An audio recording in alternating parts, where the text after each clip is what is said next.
Ora in onda la rassegna stampa.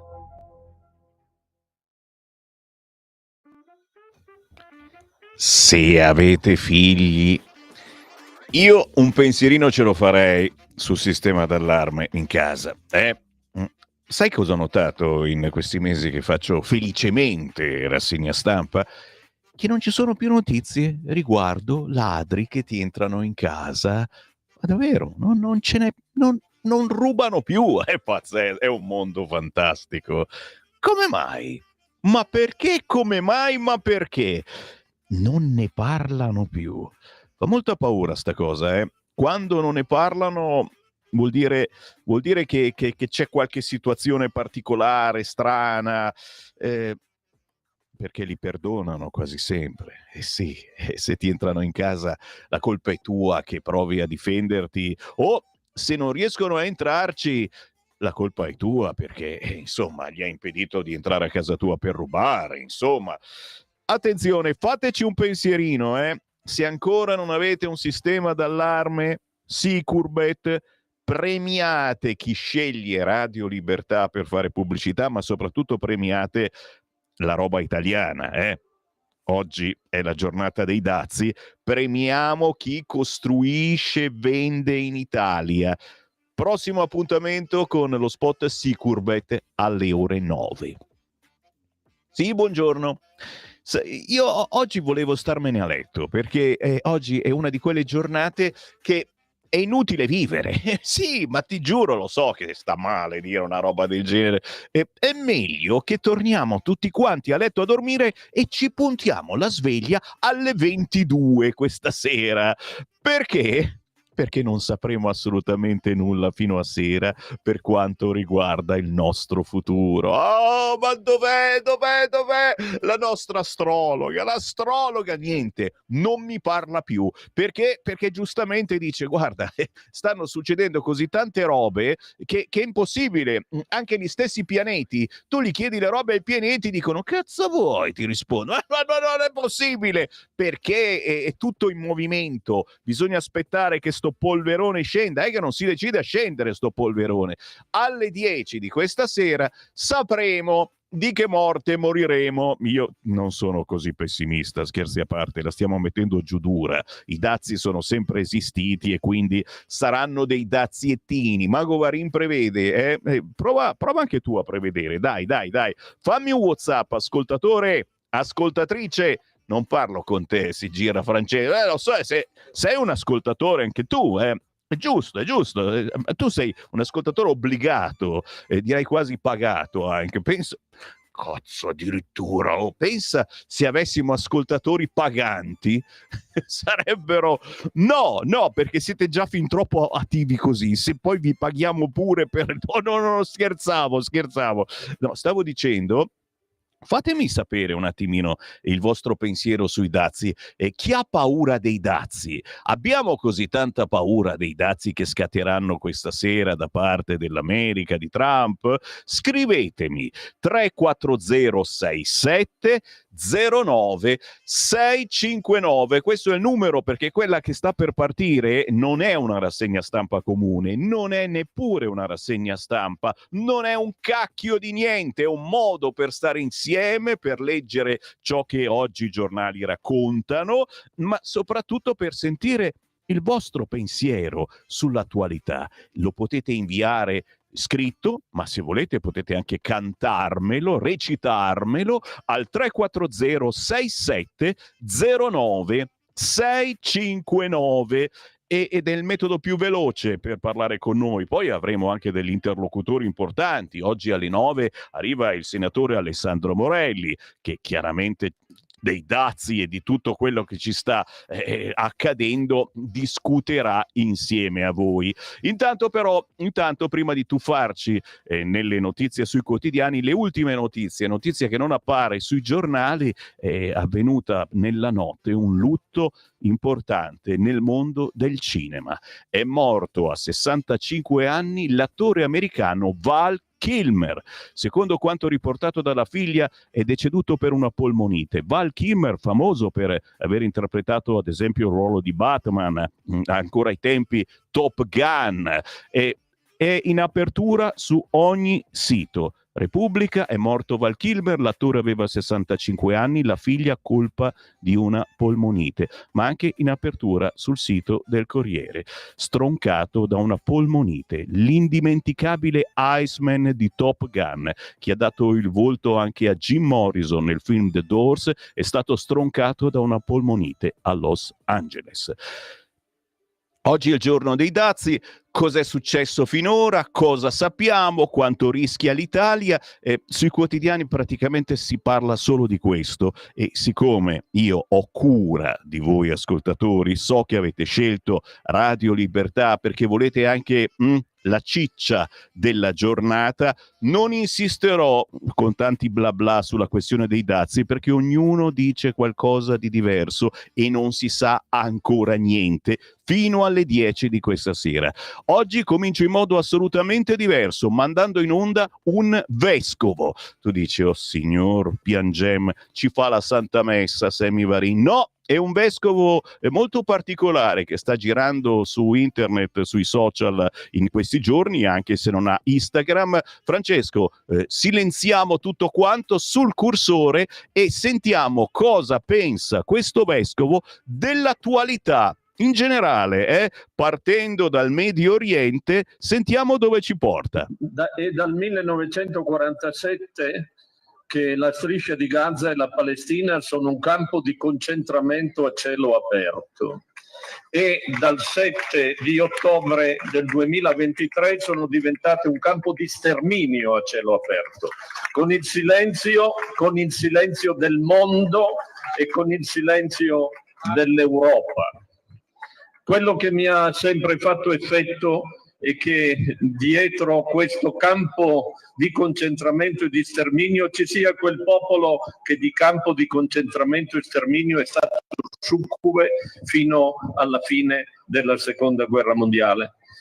E dobbiamo liberare, credo, insieme alla Palestina, anche lo Stato di Israele. Quello che stiamo osservando e vivendo nel silenzio di tutti, e non possiamo più stare zitti, è che stiamo assistendo ad un autentico crimine di genocidio mondiale. E se si risolve la situazione in Palestina, si risolve veramente quello che è il cammino verso la pace in tutto il mondo, perché è lì dove nasce l'odio, e l'odio si fomenta per interesse ovviamente di chi le armi le produce. Io prima di fare il vescovo giravo il mondo per motivi di missione, mi chiedevano di dove sei, io non dicevo italiano o piemontese, dicevo europeo. Dopo l'ultimo atto del Parlamento europeo del ritorno al riarmo in questo modo, mi vergogno di essere europeo. Mi vergogno. Poi quando ho visto il kit per la guerra, ma diamo i numeri, questa è una buffonata e nello stesso tempo è una presa in giro della ragione. È un piccolo ricordo. Qualche anno fa questa Europa ha messo a ferro e fuoco e sangue la Grecia per pochi miliardi di euro che avrebbe potuto condonare, e adesso mi dice che ha 800 miliardi per gli armamenti. Non è una contraddizione? Non è un'illogicità? Così Franco Moscone, vescovo di Manfredonia, abbiamo voluto fosse lui ad aprire la nostra rassegna stampa, che parte quest'oggi dal quotidiano Il Tempo, perché Il Tempo celebra i 20 anni dalla morte di Giovanni Paolo II con un'intervista al cardinale Stanislav Zwisk per 40 anni col Papa polacco. Dall'elezione a quella reliquia, la mia vita al fianco di Karol. Così Papa Wojtyla ritornò a Dio, noi lì vicino a lui sapevamo già. che era un santo. Questo è il centropagina del quotidiano Il Tempo. Ma naturalmente di spalla c'è il golpe giudiziario in Francia. Di Pietro difende Le Pen. Con questo teorema arrestateci tutti. Oh, Di Pietro! Bardella vola nei sondaggi. Il giorno della verità. E mosso Dazzi, pronta la lista dei beni nel mirino, Ursula prepara la vendetta. Oggi scattano le tariffe di Trump e arriva subito la risposta di von der Leyen. Non vogliamo vendicarci, ma abbiamo un piano. E intanto ECR e patrioti protestano. Siamo sempre sul quotidiano Il Tempo, che oggi intervista Andrea Monorchio. Solo il cognome, mamma mia, mi fa paura e ci ricorda tempi addietro. La mia pagella Meloni, promossa su PNRR e UE, Italia corretta e coraggiosa, parola di ragioniere. Mi fa paura. Questo era ragioniere generale dello Stato Monorchio, che fa l'applauso alla Meloni, e io non so se dobbiamo essere contenti oppure no. Siamo sul quotidiano Il Tempo. L'editoriale di Tommaso Cerno, i tafazzi tutti pazzi per i dazi. Anche qui, signori, c'è da leggere, ma quest'oggi sui dazi, signori, c'è tantissimo da leggere, proprio per questo che io non leggerò quasi nulla, ma entro all'interno del Tempo. Oggi lo esploriamo subito perché negli scorsi giorni lo abbiamo lasciato un po' da parte. Ora sono dazi. Oggi scattano le tariffe di Trump, la risposta di von der Leyen: non vogliamo vendicarci, ma abbiamo un piano. Anche lì naturalmente la traduzione è importante, capire un attimino cosa ha in mente di fare la von der Leyen sicuramente, ma come tradurre ciò che vuol fare? Prima di tutto bisogna capire cosa vuol fare, poi lo traduciamo. Allora può essere vendicarsi, qualcuno dice rappresaglia, insomma che cazzo facciamo? Non si sa assolutamente niente, ok? E allora io, per essere sicuro di non sbagliare, a pagina 2 del quotidiano Il Tempo vi leggo subito l'intervista. Ultimamente gli chiedono parecchio, quasi tutti i giorni, a un certo Claudio Borghi Aquilini, senatore della Lega, che ha anche una trasmissione qui su Radio Libertà il martedì alle 9:40. Il leghista dice no all'esercito e al debito comune. Con i fondi di coesione sbagliato comprare armi. Siamo più o meno anche d'accordo con quello che diceva il vescovo prima. Ursula non ha capito nulla. Pensare di intimidire gli USA è davvero controproducente. Antonio De Lai sente il parere di Claudio Borghi Aquilini oggi sul Tempo. Von der Leyen, come sempre, non ha capito niente. È l'Unione Europea a essere fonte di squilibrio internazionale nei saldi commerciali, che sono poi quelli che portano ai dazi. L'Unione Europea vende troppi prodotti agli Stati Uniti, il che per carità fa comodo a tutti in Europa, ma il problema è sapere se questa cosa sia sostenibile o meno.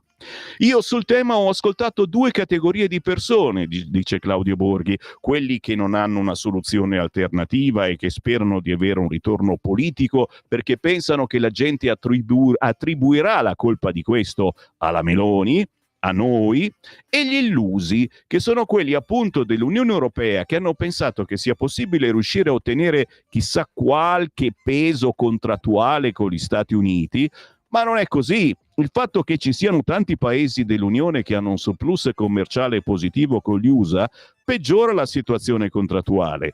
Pensare di intimidire a tua volta con dei dazi quello che è un tuo cliente è controproducente. A dirlo Claudio Borghi, senatore della Lega. Un paese che vuole riequilibrare la bilancia commerciale ha comunque tre vie, scrive Il Tempo: svalutare la moneta, importare di meno o mettere i dazi.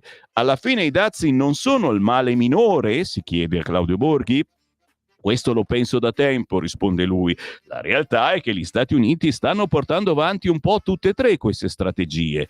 Il punto di partenza è che lo squilibrio commerciale che si è trovato Donald Trump non è sostenibile. Il presidente statunitense deve fare così, altrimenti salta tutto. La situazione della moneta poi è un dazio come tutti gli altri, mentre il dazio verte infatti su singoli prodotti, la svalutazione della moneta è un dazio su tutti i prodotti e colpisce anche il turismo americano. Quanto alle importazioni si possono ridurre solo con l'austerità, il che sarebbe ora un disastro per il nostro paese, dal momento che i nostri prodotti sono di alta gamma e sarebbero i primi a saltare nel momento in cui una nazione optasse per l'austerità. L'Italia può proteggersi da questa situazione con un negoziato bilaterale, perché è vero che l'Unione Europea è un'unione doganale, ma chi mette i dazi non è soggetto a tale unione doganale, dunque può scegliere a chi applicarli. Ricordo che c'erano i dazi sui vini francesi e non su quelli italiani. Quindi alla fine i dazi sono presumibilmente la scelta meno dannosa, scrive Claudio Borghi.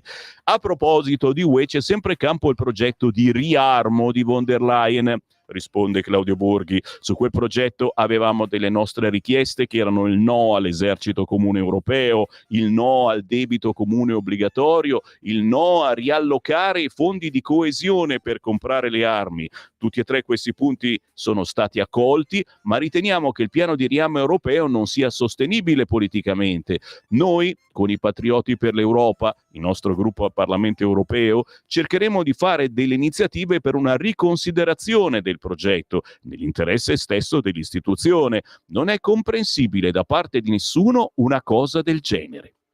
Sabato e domenica prossima ci sarà il congresso della Lega. Cosa ci dobbiamo aspettare? Chiede il Tempo a Claudio Borghi Aquilini. Penso che sia un'occasione per riconoscere a Matteo Salvini, che tante volte è stato criticato, come è giusto che possa succedere anche per un leader che certe sue mosse, che sembravano scomode, si sono rivelate lungimiranti. Seguire Trump, anche quando era in disgrazia, e adesso ritrovarselo alla guida del mondo è una cosa che i più acerrimi nemici di Salvini non possono che riconoscergli. Stiamo andando nella giusta direzione.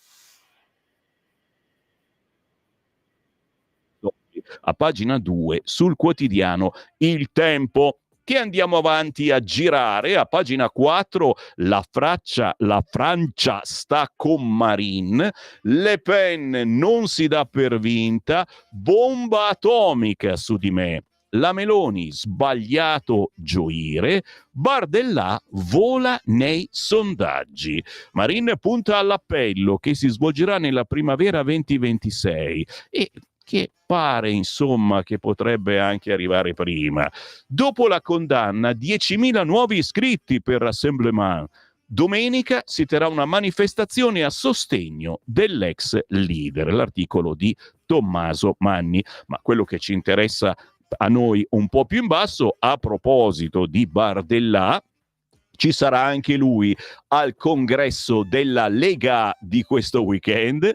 L'appuntamento di Firenze, scrive Il Tempo, Giorgetti presiederà il congresso della Lega, attesa per l'intervento del francese Bardellà. Sabato e domenica il Carroccio chiamato a confermare Salvini alla guida del partito. Sfuma Vannacci vice, non ci saranno nomine.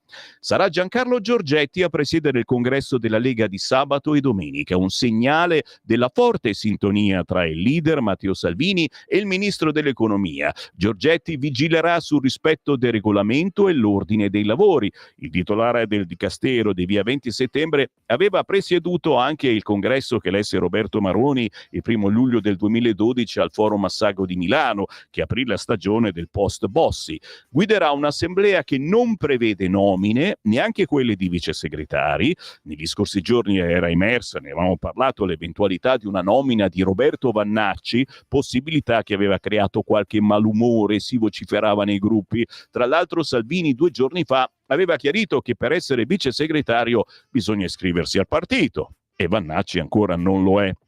Al congresso della Lega sono previsti 725 delegati, 400 eletti in tutte le regioni e gli altri di diritto. Questi ultimi sono segretari regionali e provinciali, oltre a parlamentari italiani ed europei, consiglieri regionali e governatori.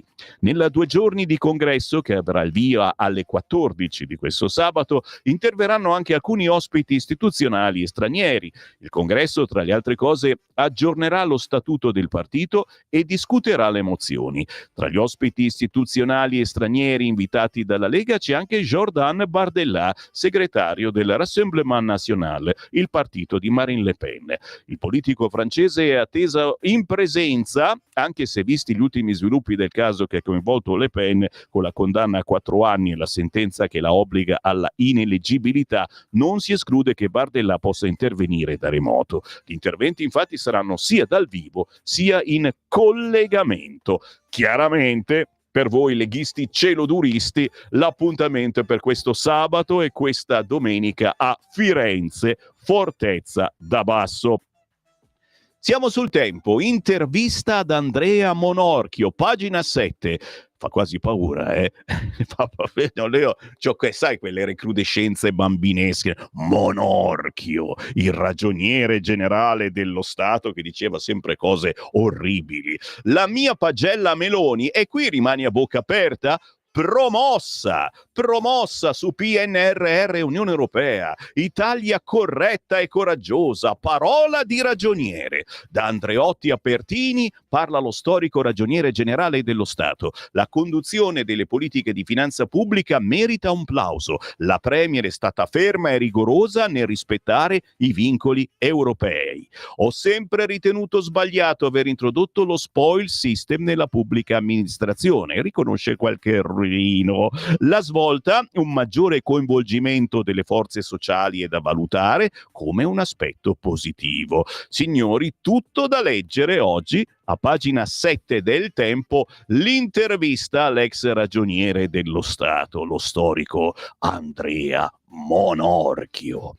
Siamo ancora sul Tempo, la Salis di Genova grida al fascismo con Schlein, ma non aveva problemi a farsi premiare da Bucci. Dall'ex sindaco il ruolo di ambasciatrice della città nel mondo, oggi però tuona dal palco. Palazzo Tursi non vuole fascisti. Faremo capire che questa è una città progressista e manderemo via le destra dalla regione e dal paese, dice la Dem. La replica di Picciocchi: torna subito l'accusa di fascismo, il porto sicuro ogni volta che la sinistra non sa dove sbattere la testa.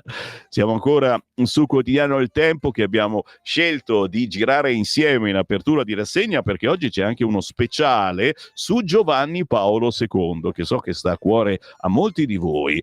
2-4-2005, 2-4-2025. Giovanni Paolo II, il Papa polacco, nel cuore di tutti. Il racconto dell'autore del libro Gli ultimi giorni di Karol Wojtyla. Furono momenti di grandi emozioni vissuti con la consapevolezza di vivere fatti irripetibili. E tutti noi ci ricordiamo il giorno del suo funerale con quel libro aperto e le pagine che svolazzavano. Intervista esclusiva, così Papa Wojtyla è tornato a Dio, noi li sapevamo che era già santo. Parla il cardinale Zwisk al fianco di Giovanni Paolo II per 39 anni. Vi racconto gli ultimi momenti della vita dell'uomo che cambiò il mondo. Pagina 16 e 17 del quotidiano Il Tempo, che però adesso lasciamo, invitando gli ascoltatori di Radio Libertà a farsi avanti con i vostri messaggi, perché tra 5 minuti toccherà a voi. Inviate i vostri pensieri o su qualunque argomento al 340 67 09 659. Questo è il nostro numero di WhatsApp. Potete inviare anche messaggi audio, video 340 67 09 659. Subito dopo le ore 8 io li leggo. Ma ci tuffiamo sul quotidiano La Stampa. Anche qui l'apertura è il bla bla sui dazi. L'Unione Europea sfida Trump. Orsini, l'Italia rischia.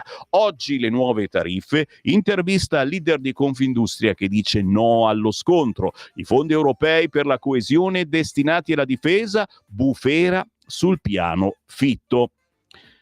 Di spalla la Francia, contrattacco Le Pen, domenica in piazza, Lazare, la leader vittima di se stessa.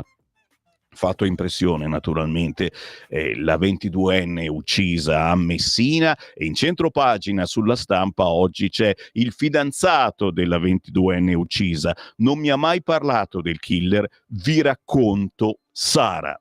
E l'articolo di Fabrizia Giuliani, quelle donne indifese e senza rete.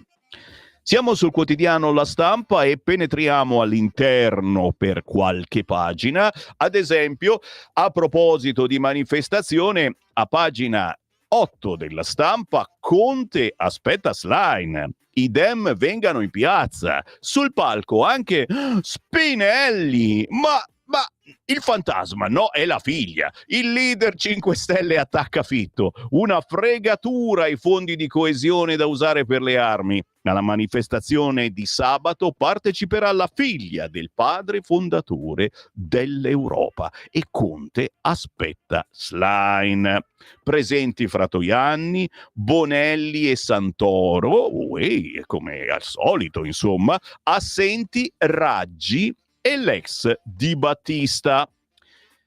Il retroscena sul quotidiano La Stampa parla di DDL sicurezza, a cui noi teniamo particolarmente perché è stata un'idea della Lega che però purtroppo ha avuto il freno a mano tirato da parte di chi? Per colpa di chi? Per colpa di un po' di gente, tra cui anche del Colle, scritto maiuscolo. DDL sicurezza, intesa nel governo, Salvini cede alle modifiche del Colle.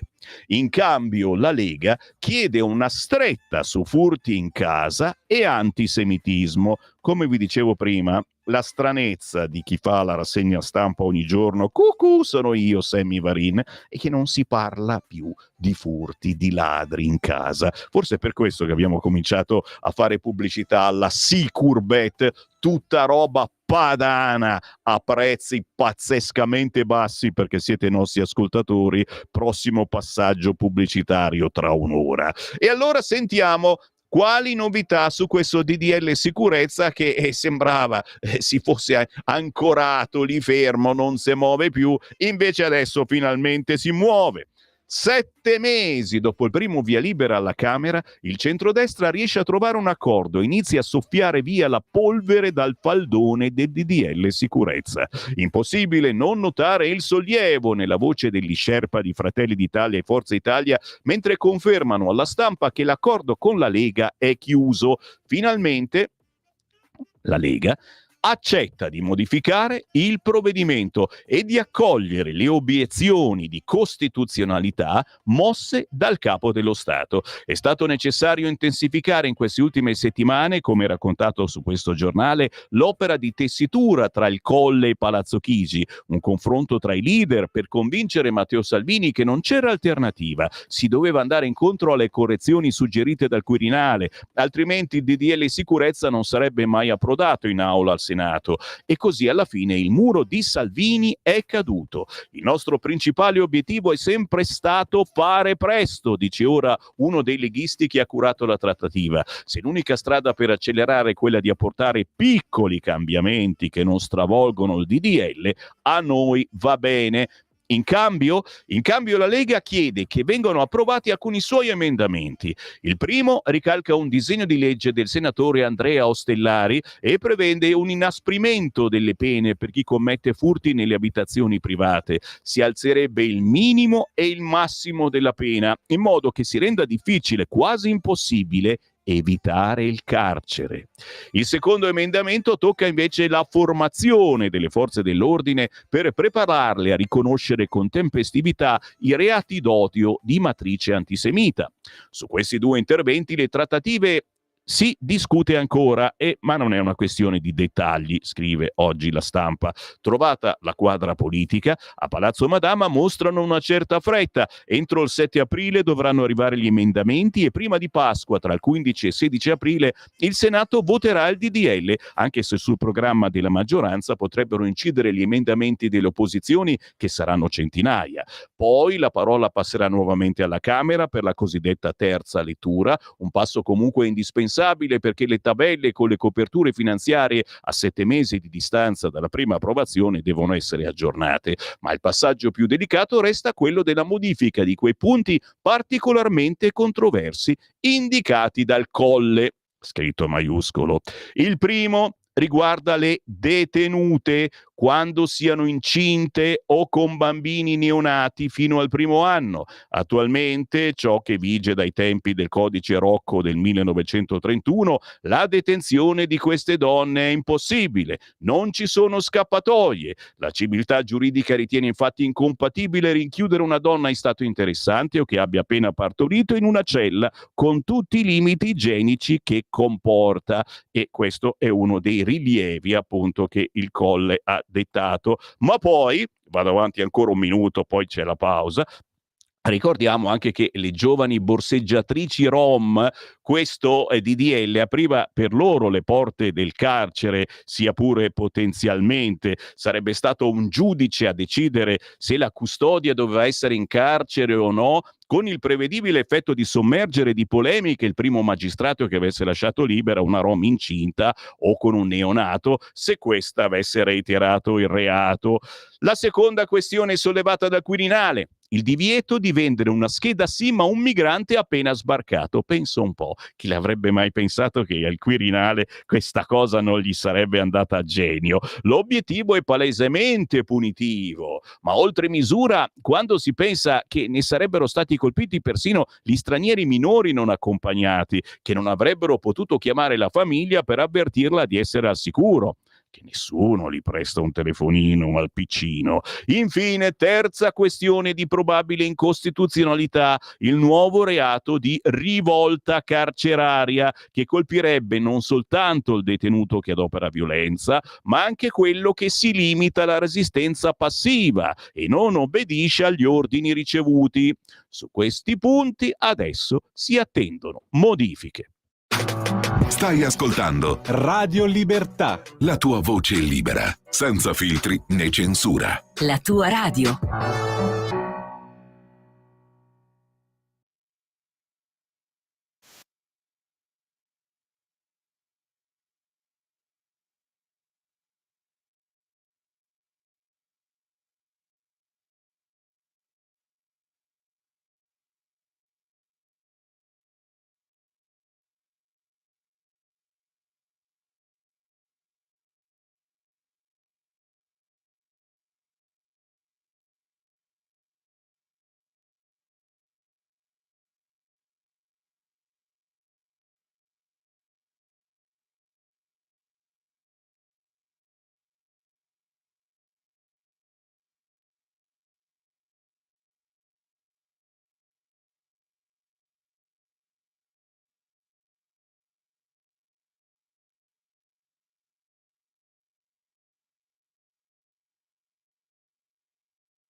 Un po' di atmosfera ci vuole, eh? Nella nostra rassegna stampa mandiamo in onda soltanto artisti indipendenti, solo artisti sconosciuti a livello nazionale. Se sono famosi non hanno bisogno di me. Il buongiorno rinnovato da parte di Sammy Varin. Abbiamo ascoltato Reddy Bobbio con I Will Be Free. Reddy Bobbio lo stiamo seguendo da settimane in questa rassegna stampa, ma è uno storico, amico di Radio Libertà, ancora ai tempi di Radio Padania Libera. Reddy Bobbio è compositore, arrangiatore, maestro d'orchestra e nella sua lunga carriera ha arrangiato canzoni di Fred Bongusto, Claudio Villa, Fausto Papetti, ha formato un'orchestra swing di 14 elementi con grande successo nei locali dove ha suonato per anni, dirigendo anche l'Orchestra Sinfonica di Sanremo. Con un grande saluto da parte nostra e dei nostri ascoltatori che ben conoscono Reddy Bobbio anche attraverso i suoi CD che abbiamo distribuito in tanti eventi targati Lega. 6 minuti dopo le 8 del mattino, il buongiorno certo da Sammy Varin, ma anche dai vostri messaggin. Il vostro pensiero sull'attualità sta arrivando al 340 67 09 659, anche da parte vostra che ci seguite in TV sul canale 252, da parte vostra che ci seguite in auto sulla banda DAB dell'autoradio, ci portate in tutta Italia, ma anche voi che avete aperto il sito radiolibertà.net scoprendo che la nostra radio è anche una televisione, ma è anche un sito internet di controinformazione. Buongiorno naturalmente anche ai celoduristi leghisti che ci seguono sulla pagina di Lega Salvini Premier su Facebook e su YouTube cercando Radio Libertà. Tornassero ad occuparsi di Dio. Ma da dove arriva questo onorevole vescovo? Vota vescovo, vota vescovo. Abbiamo trasmesso in apertura di rassegna stampa il vescovo di Manfredonia, che devo dire è piaciuto. Franco Moscone, eccolo qua che sta ancora parlando. Franco Moscone, vescovo di Manfredonia, che li ha cantate, soprattutto a una certa Unione Europea, che adesso vuole giocare con la guerra, ma il bello deve ancora venire, non sappiamo nulla dei controdazi, bisogna aspettare fino alle 10 di questa sera. Sì, tu dici, ma magari la von der Leyen agisce prima, decide prima di metterli lei i dazi. Potrebbe accadere anche questo. Leggiamo un po' di messaggi. Alessandro da Genova scrive: ciao Sammy, forse Trump sta procedendo con i dazi per far capire all'Europa che dobbiamo rispettarlo. Tutto il terrore che abbiamo in questi giorni, leggi anche zero orgoglio, mi sa che gli sta dando solo ragione. Un saluto e buona Padania da Alessandro da Genova. Invita Giraldo una mattina, è preparatissimo su energia e nucleare. Uella, Stefano ci scrive così: durezza del viver, Sergio Giraldo della Verità. Grazie della segnalazione, Stefano. Buongiorno Sammy, possiamo chiedere a Trump se può mettere i dazi anche su qualche giornale? PS, dopo più di 30 anni i ladri sono entrati anche a casa mia, zona di città piuttosto tranquilla, fortunatamente senza fare troppi danni. Fabio Vercelli, mi spiace tantissimo, io lo sto facendo questo appello chiaramente tirando l'acqua al nostro mulino, perché abbiamo uno sponsor in questa rassegna stampa che si chiama Sicurbet. Alle 9 ci sarà il prossimo passaggio pubblicitario, segnatevi il numero di telefono e provate a chiamare l'amico Sicurbet, anche perché è uno storico amico di questa radio, ancora ai tempi di Radio RPL, di Radio Padania Libera, e l'impianto antifurto in casa ve lo mette su in poche ore con un prezzo che rimanete a bocca aperta, scontatissimo solo per voi, ed è tutta roba italiana, posso aggiungere anche padana. Ciao Sammy, è inutile che ci sforziamo, l'Italia è un paese in gabbia, non si riesce a modificare una virgola, comandano sempre i sinistroidi, Mattarella docet. Sì Dani, siamo rimasti un po' male, certo che bisogna cambiare qualcosa nel DDL sicurezza, diciamo che possiamo anche farcene una ragione, la storia che non possono andare in carcere le borseggiatrici incinte, ma lo sappiamo da sempre, semplicemente non vanno in carcere, ma questa è una cosa, cioè basta soltanto specificare la parolina, vanno certo in ambienti protetti e tutto quanto, dai quali però fuggono normalmente. E la storia che non si possono vendere SIM ai clandestini, beh, sai com'è? Uno dice, ma il telefonino sì e la SIM no, allora non si può vendere neanche il telefono. Insomma, sono quelle precisazioni, ragazzi, che va bene, ti facciamo la precisazione e via andare. Il mercato delle SIM clandestino esiste, e come, e non sono soltanto i clandestini che se le comprano. Ah, vescovo, Hamas non sono mica andati con te pasticcini al concerto dei ragazzi israeliani nei kibbutz vicini, vero Marco? Giusto sottolinearlo, poi come dico sempre io la verità sta nel mezzo. I nostri media politicamente schierati e corretti si sono affrettati a segnalare che i francesi non ritengono che la condanna a Marine Le Pen sia una manovra politica. Ti risulta? E ancora, se approviamo le modifiche al DDL sicurezza, torniamo a coccolare i criminali clandestini e rom. No, Marco, semplicemente ti ho detto, è questione di aggiustare qualche dicitura che suona male al colle, e mettendo la dicitura diversamente suonerà un po' meglio. Buongiorno Sammy, avevo letto di un minore barbuto siriano che a pochi giorni dall'arrivo in Inghilterra aveva violentato una ragazza conosciuta su internet. Hanno poi scoperto che il minore era ultra ventenne. Certo, i minori barbuti li abbiamo visti in tante fotografie, dichiarati minorenni. Uno dice, ma c'ha la barba bianca! E vabbè, una disfunzione a ragazzini di 12 anni può capitare. No, scherzi a parte, il problema è che le SIM vengono vendute comunque, capito? C'è un mercato clandestino, è come compri un pochino di droga e sniffiamo qualcosa prima della rassegna stampa e ti compri la SIM. Non cambia niente, quindi bisogna soltanto mettere qualche puntino sulle i. Ultimo messaggio appena arrivato, poi mi rituffo in rassegna, mettere... Non si può leggere. Dove vorrebbe mandare Marco, il nostro esimio presidente della Repubblica? Ci mancherebbe altro. No, e allora mi rituffo sui quotidiani oggi in edicola. Allora, abbiamo letto Il Tempo, abbiamo letto La Stampa. Io vi faccio un giro anche sul quotidiano La Verità, anche se La Stampa oggi è anche critica. Ha parlato del DDL sicurezza, ok, c'è qualche piccolo cambiamento, ma abbiamo visto riparte e contiene anche tante cose carine che La Stampa non specifica e che avremo modo di ricordare se ci seguite durante il giorno. Ma giustamente La Stampa, pagina 9, si preoccupa anche del partito che la mantiene, sto scherzando, il PD. Alla vigilia della manifestazione per la pace si vota la relazione annuale sulla difesa comune UE. La sinistra per il no all'emendamento favorevole, i riformisti pronti al sì, gli occhi su Zingaretti. Quindi oggi si vota sulla difesa comune. Il PD si tra parentesi, spacca in Europa. Vacilla la tregua sul riarmo. Pagina 9, la polemica di Alessandro Di Matteo, oggi sul quotidiano La Stampa, e chiaramente ti fa capire, insomma, come all'interno del centro-sinistra uno dice critichiamo il centrodestra.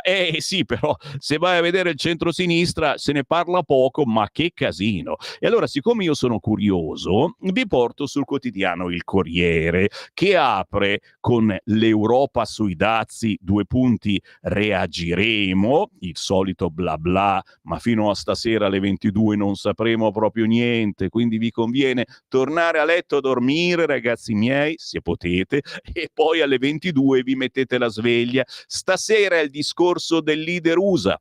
Borsa in rialzo, ma Moody's avverte, rischio di recessione mondiale. Trump vara le tariffe, si farà la storia. I piani di Bruxelles, Meloni dice no all'escalation.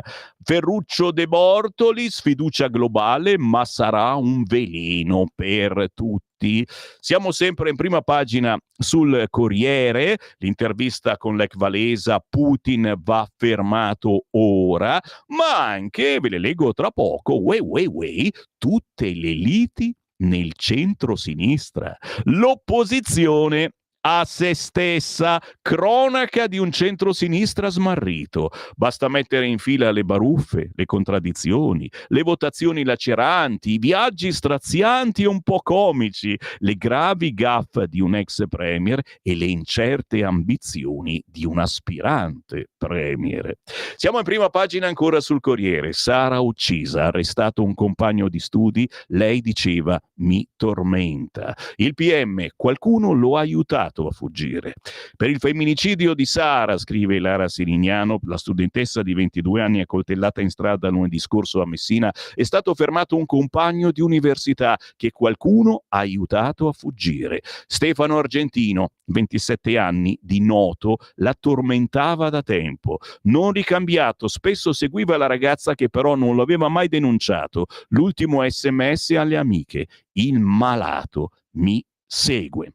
Sul Corriere c'è anche un dossier su ragazzi e violenza, la generazione Z tra risse e coltelli. Proseguiamo all'interno del Corriere perché giustamente ci sono argomentazioni interessanti e non sempre randellate per il centrodestra sul Corriere, e bisogna dargliene atto. A pagina 6, prima di tutto, Palazzo Chigi si schiera, brutta notizia, parliamo naturalmente della Le Pen, scambio di messaggi Salvini-Le Pen, la Premier, la sentenza, una ferita per chi ha a cuore la democrazia.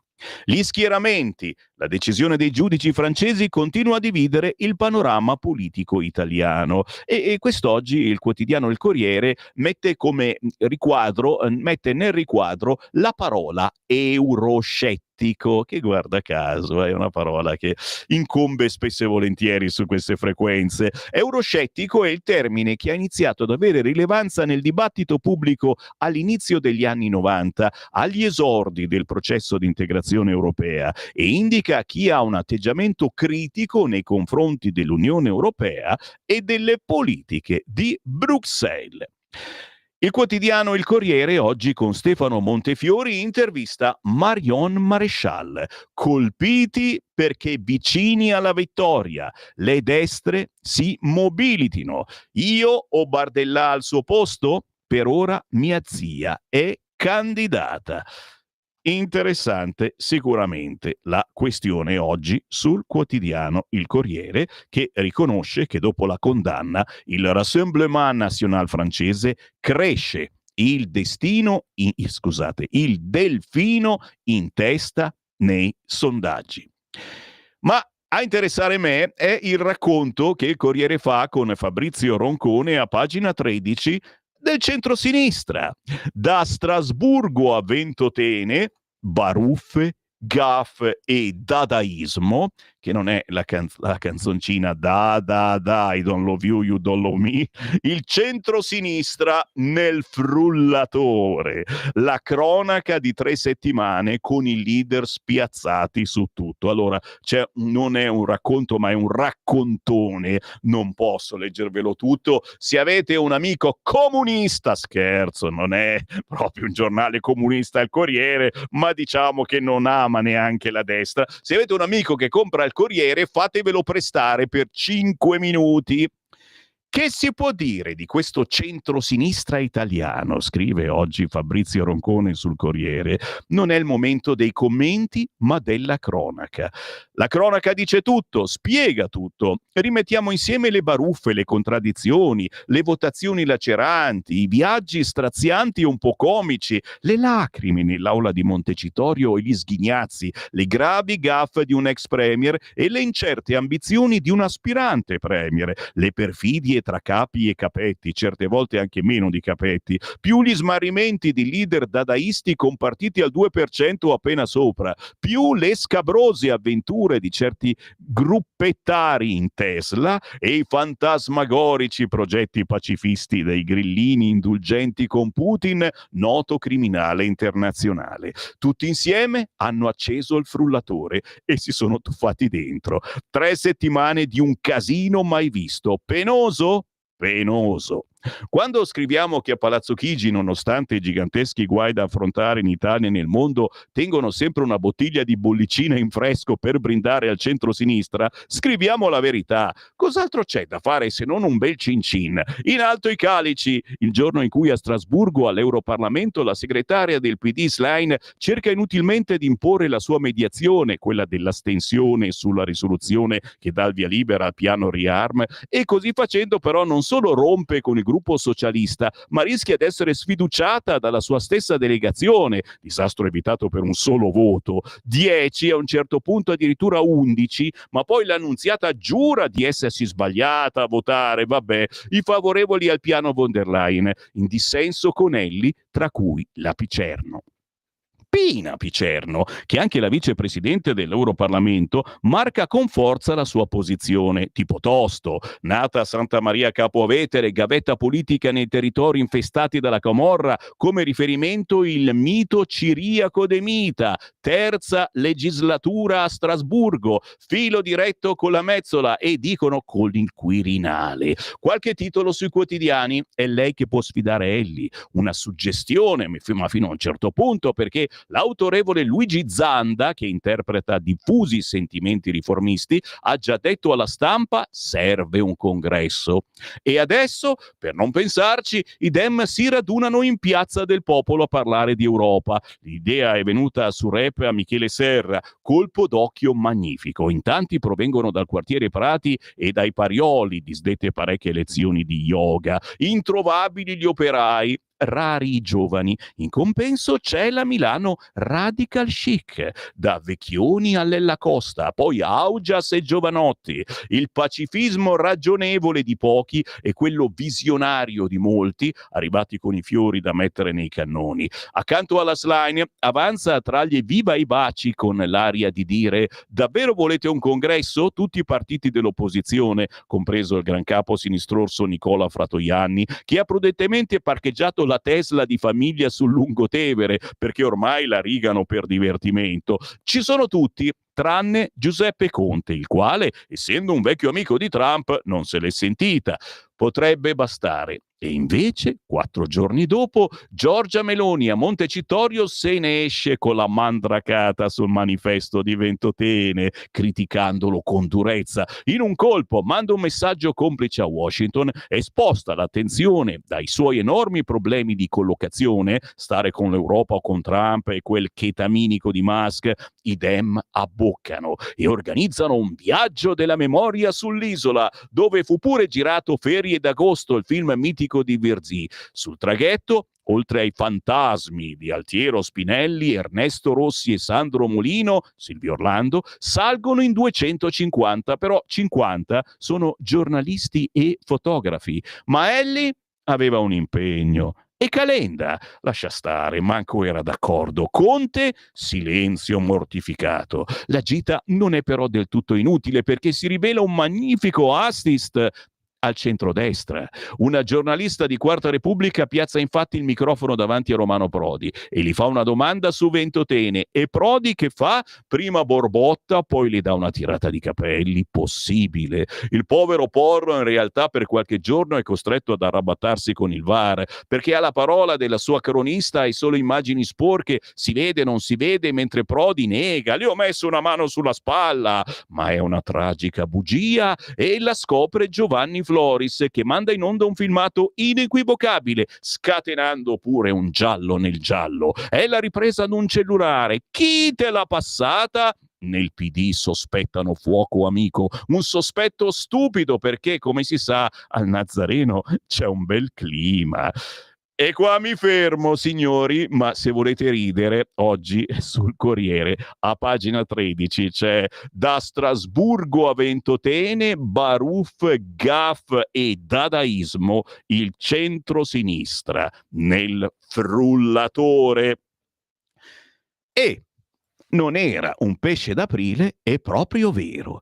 A teatro Bersani fa l'attore e convince il compagno deluso. Già, già, già. Nel 2023 Pierluigi Bersani aveva promesso che sarebbe stata la prima e l'ultima volta. Vi assicuro che non farò l'attore. L'ho fatto perché penso che l'autoironia sia un meccanismo di salute mentale da consigliare anche ai miei colleghi. E poi mi è piaciuta l'idea di questo film che credo rappresenti in qualche modo la realtà. Erano i giorni in cui veniva diffusa la prima prova d'attore dell'ex segretario del PD in un cortometraggio dal titolo Coupon di Agostino Ferrente, 7 ruoli in 10 minuti. Il salumiere in bustina, grembiule d'ordinanza, lo scaricatore di frutta, il cassiere coi baffetti neri, persino il prete, un corto che sembrava il manifesto del suo partito politico.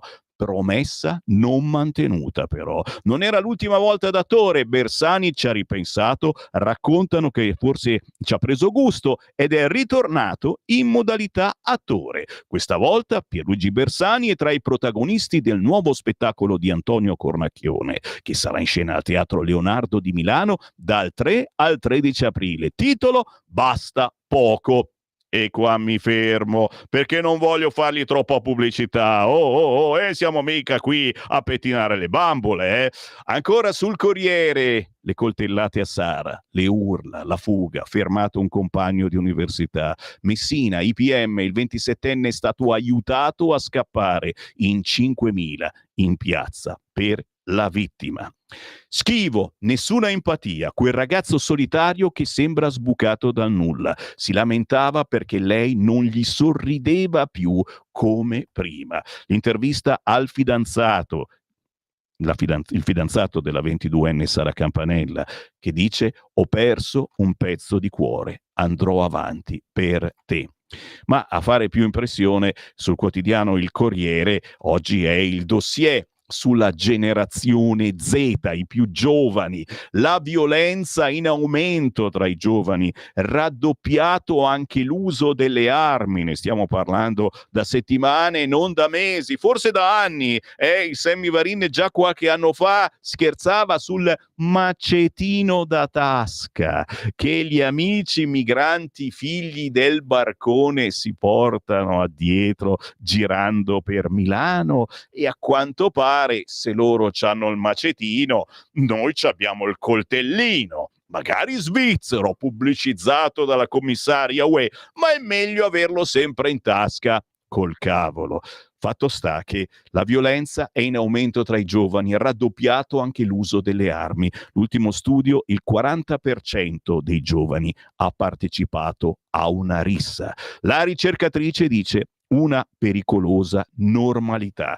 I fatti di cronaca degli ultimi giorni fanno emergere un utilizzo sempre più frequente delle armi da parte dei giovanissimi. A Frascati, un ragazzo di 14 anni ha coltellato un sedicenne accusandolo di non avergli pagato una felpa da 60 euro. A Torino, una 14enne con un accendino ha sfregiato il volto di una coetanea con la V di vendetta. Sono fatti che sembrano rispecchiarsi nei dati 2024, quelli più aggiornati, del rapporto ESPAD Italia, realizzato dall'Istituto di Fisiologia Clinica del CNR su un campione di 20.000 studenti e quasi 250 scuole in tutta Italia. Dopo il Covid, conferma il rapporto anche sull'ultimo anno disponibile, sono aumentati i fenomeni di violenza tra i giovani. Dal 2018 al 2024 le aggressioni ai docenti sono passate dall'1,2 al 3,4, con un picco che riguarda i maschi, 5,4%. Sempre più soli e fragili, quelle lame in tasca come difesa dai demoni. Parla lo psicologo Lancini. Vivono in una frustrazione emotiva. C'è un disagio profondo, bisogna aiutare i giovani ad esprimere ciò che provano. Chiaro che, ve lo dico da genitore, e forse anche voi ne sapete qualcosa anche come nonni, è sempre difficile parlarci insieme, perché il loro interlocutore privilegiato è il cellulare. Ci fermiamo, c'è la pausa certamente, ma invito a commentare quanto vi sto raccontando al 340 6709 659, perché tra pochissimo leggiamo i vostri WhatsApp e vi ricordo alle ore 9 arriva il sottosegretario di Stato, senatore Alessandro Morelli. Stai ascoltando Radio Libertà. la tua voce libera, senza filtri né censura. La tua radio.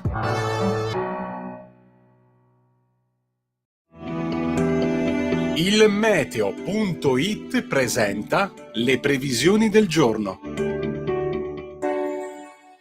Alta pressione debole sull'Italia dove continuano a soffiare venti freschi e di grecale. Il tempo rimane incerto soprattutto al centro-sud. In mattinata condizioni di spiccata variabilità sulle regioni centro-meridionali con il più elevato rischio di fenomeni a carico del versante adriatico e della dorsale appenninica. Nubi in aumento al nord e anche con qualche fenomeno al nord-ovest. Nel pomeriggio saranno possibili ulteriori precipitazioni soprattutto sul settore nord-occidentale e localmente al centro-sud. Andrà meglio altrove. Per ora è tutto da ilmeteo.it, dove il fa la differenza anche nella nostra app. Un saluto da Lorenzo Tedici. Avete ascoltato le previsioni del giorno. Lo amiamo perché ci offre sempre le cose più buone e naturali. Linea Alberto Acerbis! Eccoli qua i miei amici di Radio Libertà, buongiorno, la primavera alle porte, si sente il profumo, si comincia adesso a sentire il profumo. Saluto la regia, saluto i giornalisti, Cainarca, saluto i lucisti, insomma, buongiorno a tutti. Allora, devo togliermi questa mattina, qualche volta succede, un paio di sassolini. Allora, un paio di sassolini ce l'ho qua adesso e togliamoci questi sassolini. L'olio Acerbis, lo conoscete, c'è chi lo acquista da 25 anni, costa 84 euro. Quest'anno è 2 anni che costa 84 euro, 6 bottiglie da 1 litro, il trasporto non lo pagate. Volete l'analisi chimica dell'olio, ce le chiedete, ve le mandiamo. Le analisi chimico-fisiche, quelle vere, ve le mandiamo. Così le fate vedere all'esperto vicino di casa, c'è sempre un esperto che dice, e ve ne mandiamo 84 euro, 6 bottiglie da 1 litro. Un olio oggi in qualunque supermercato che vedete lì, sono lì, no? Super offerta, prendi 3 paghi 7, insomma costa intorno ai 12 euro, 11,50 euro, 12 euro. Ma se facciamo anche 11 euro, il nostro costa 14 euro, 3 euro di differenza. Tra il nostro olio Acerbis, che conoscete, è un olio che va bene, 3 euro di differenza. Voi consumate di media, una famiglia consuma 6 bottiglie in 2 mesi di olio, 2 mesi. Quindi sono 18 euro 2 mesi. E voi, perché voi siete molto attenti. E qualcuno per 18 euro di olio extravergine di oliva, che è il principe indiscusso della tavola, che fa la differenza, che insomma è un prodotto importante, ancora più del vino per certi versi in tavola, per 18 euro? Io trovo ancora quelli che mi dicono però Acerbis, io l'ho trovato a meno al supermercato a 11, allora tutti questi anni non sono serviti a niente. Vuoi l'olio Acerbis? Ti fai un'esperienza, prendi uno spaghettino del 5, del 5 chiaramente italiano, lo fai un pochettino al dente, un giro di olio Acerbis, un po' di formaggio, annusa, mangia e fai una delizia. 84 euro, 6 bottiglie da 1 litro, il trasporto non lo pagate. Io non ne ho quasi più, prenotatelo l'imbottigliamento per aprile, 030 68 40 408, oppure olioacerbis.com, perché l'olio Bu, come diceva il mio nonno, serve sempre a regalo. Vi voglio bene, ciao. Stai ascoltando Radio Libertà, la tua voce libera, senza filtri né censure, la tua radio.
Gli artisti indipendenti che Sammy Varin lancia ogni mezz'ora non cantano solo roba originale, ma fanno anche delle cover splendide. È il caso, in questo caso, del gruppo Stereo 8, come i vecchi Stereo 8, sistema di ascolto non recentissimo che avevamo nelle nostre automobili. Stereo 8, Stereo 8 se volete, tutti attaccato, lo trovate facilmente su YouTube, sugli store digitali. Hanno cantato qualche anno fa, ricantato questo storico pezzo di Enrico Ruggeri, Il mare d'inverno, e hanno avuto moltissime, migliaia, decine di migliaia di visualizzazioni, ma soprattutto addirittura i complimenti dello stesso Ruggeri.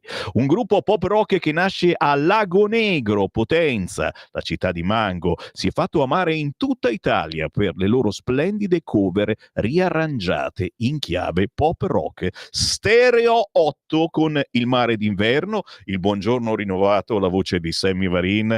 È una rassegna stampa diversa, quella di Radio Libertà, quella che ascolta anche i vostri WhatsApp, che ora vi leggo al 340 6709 659 a commento di qualunque notizia vi abbia fatto saltare sul divano. In apertura su tutte le agenzie c'è la notizia della morte di Val Kilmer, l'attore americano, aveva 65 anni, è stato stroncato da una polmonite. Top Gun, Batman, ma anche l'interpretazione di Jim Morrison nel film The Doors di Oliver Stone, l'indimenticabile Iceman di Top Gun. In apertura su tutti i siti, sul Corriere naturalmente si ritorna al giorno dei dazi, l'annuncio però verrà dato questa sera alle 22, quindi aspettiamo e speriamo. Trump dice sarò molto gentile, come il lupo famoso, lupo dei lupi, il lupo buonino buonino. Che cosa si sa per ora e quanto rischia davvero l'Italia? Naturalmente si parla di parmigiano, prosciutto, ortofrutta.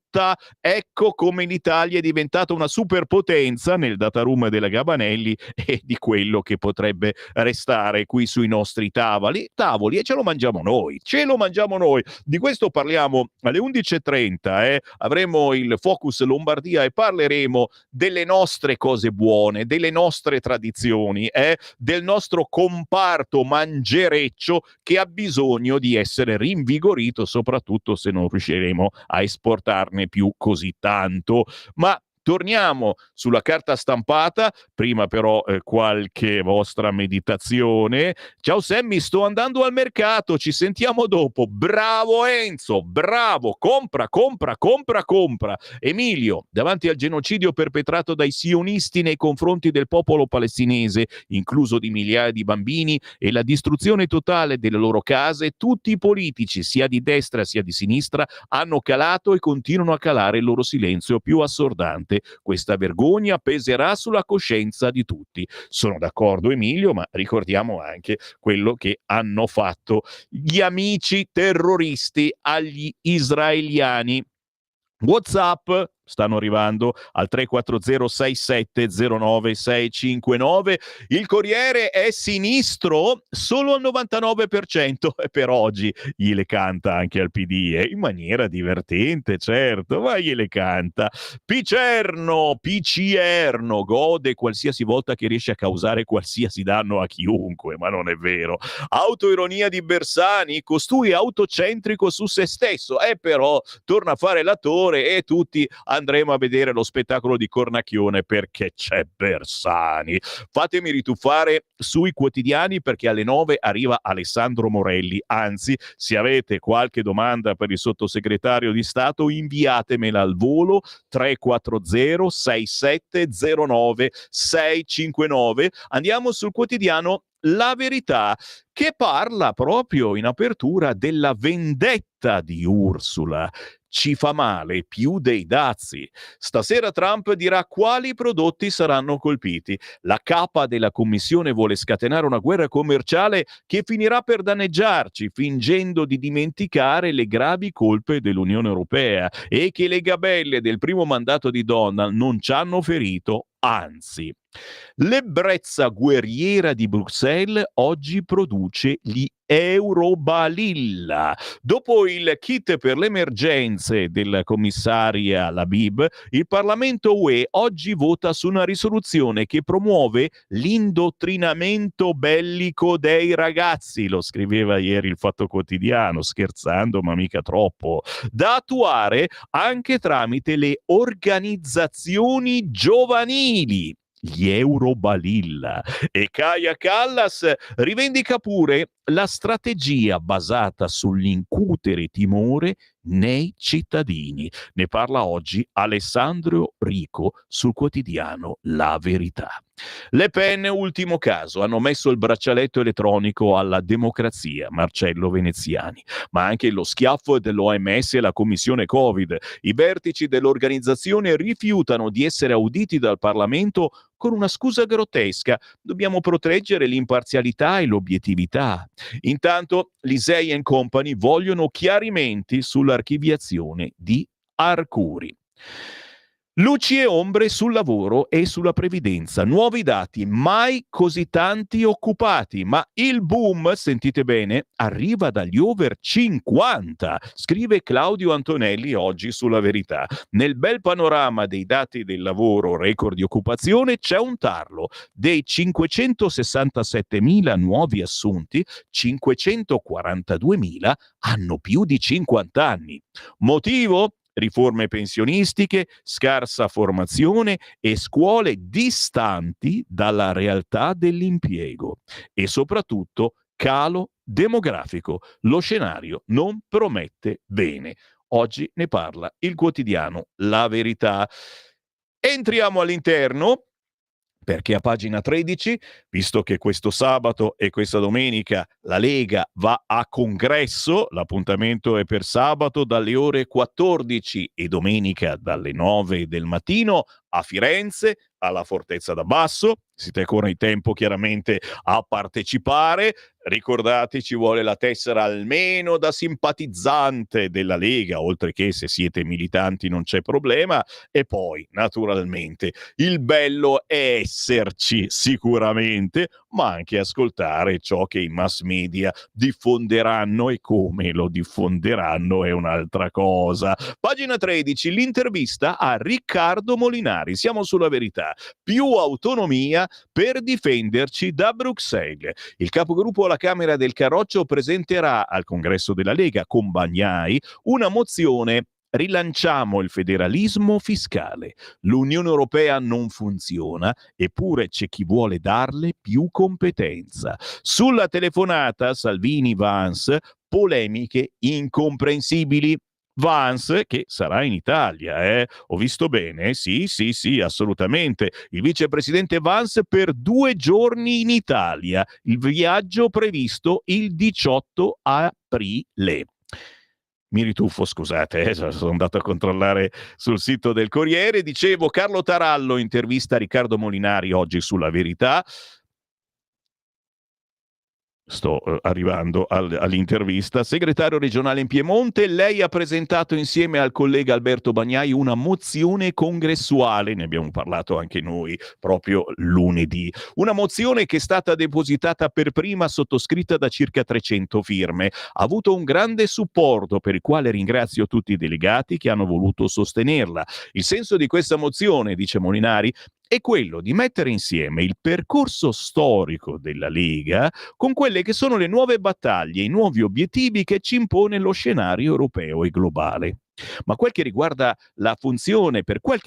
la funzione storica del partito, la mozione prevede che in questa legislatura si debba concludere l'iter dell'autonomia differenziata. Oltre a questo, c'è poi da attuare il federalismo fiscale, previsto oltretutto dal PNRR, e quindi con una scadenza che ci impone di farlo, altro obiettivo di questa legislatura. Fatto questo, è chiaro che l'obiettivo della Lega è sempre stato quello di trasformare l'Italia in uno Stato federale. Nella mozione ci diamo questo obiettivo con un passaggio intermedio che si può concretizzare senza dover modificare la Costituzione, che è quello di aumentare la collaborazione tra le regioni a livello di macro aree, dotandosi anche di organismi decisionali per creare delle macroregioni. Una storica battaglia di miglio, di Maroni, che è nel DNA della Lega. Avete capito bene?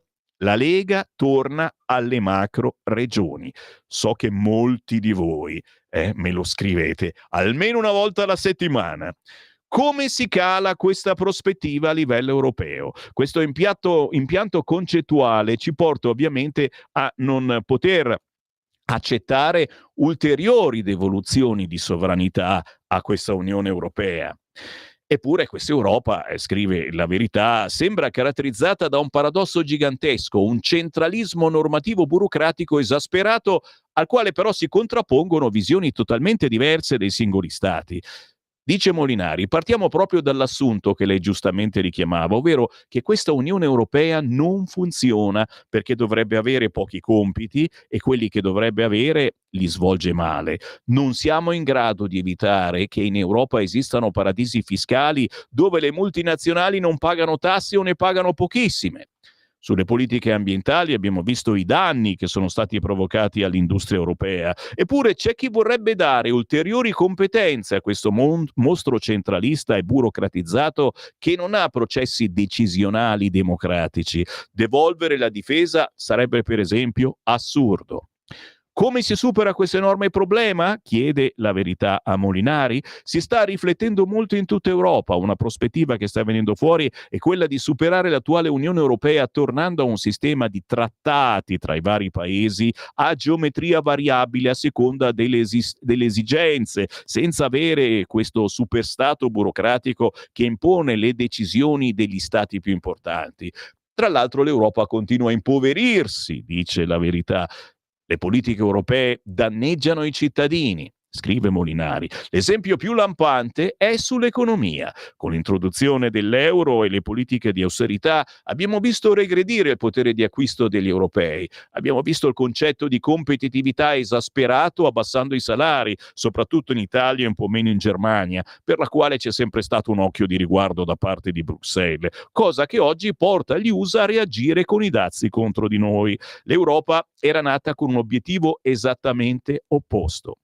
Cosa pensa della questione dazi? Trump ha dimostrato di essere uno che contratta. Dobbiamo capire rispetto all'Europa cosa farà concretamente rispetto a quanto annunciato. Quello che diciamo noi della Lega è che la soluzione von der Leyen, rispondere a dazio con dazio, porterà altri problemi. Noi come l'Italia dobbiamo cercare di trattare bilateralmente con gli Stati Uniti, cercando di proteggere la nostra economia e se proprio vogliamo mettere dei dazi dovremmo metterli sull'India, sulla Cina, che hanno fatto dumping salariale e dove tante aziende sono andate a delocalizzare per tagliare i costi. In questo modo riporteremo le produzioni in Europa. Ma perché se Salvini, vicepremier italiano, parla con Vance, vicepresidente USA, si scatena una polemica? Con chi dovrebbe parlare? Chiede La Verità. Infatti quella polemica non l'ho capita, dice Molinari. Salvini è vicepresidente del Consiglio e ministro dei trasporti, ha tutti i titoli per parlare, per trattare con ministri e capi di Stato. Andiamo sul riarmo. Ci sono pulsioni per far indebitare i singoli stati per produrre armi, quando abbiamo problemi sociali urgenti. Tutti i vincoli coi quali ci hanno esasperato sembrano non contare più. La posizione della Lega? Abbiamo detto chiaramente, dice il capogruppo della Lega, che siamo contrari al piano von der Leyen proprio per questo. È il primo anno dopo la reintroduzione del patto di stabilità che era stato sospeso per il Covid. In Italia abbiamo dovuto fare una legge di bilancio tirando la cinghia sia per i 37 miliardi del super bonus sia per le nuove regole europee. Avremmo potuto fare molto di più sulle pensioni, aumentare gli stipendi del personale sanitario, tagliare ancora di più le tasse sul lavoro. Non abbiamo potuto proprio per i vincoli europei. Oggi l'Europa grida all'emergenza militare che non si capisce dove sia, visto che sono 3 anni che sosteniamo l'Ucraina. Gli Stati Uniti non si sono tirati fuori dalla NATO, a differenza di quello che viene raccontato, ma semplicemente, come faceva anche Biden, ci chiedono di arrivare al 2% di spese militari. Non si comprende dove sia l'esigenza di fare 800 miliardi di debito per correre a riarmo. La risposta sta nella decisione della Germania di modificare la Costituzione che permette loro di indebitarsi per la difesa, iniziando un percorso di riconversione dell'industria automobilistica in militare. Questo, spiega il piano, serve a dare ossigeno all'industria pesante tedesca, messa in ginocchio dal green. Per noi è inaccettabile. Indebitarci oggi per cifre così importanti significa avere domani dei vincoli di bilancio per cui non potremo spendere su sanità, pensione, istruzione.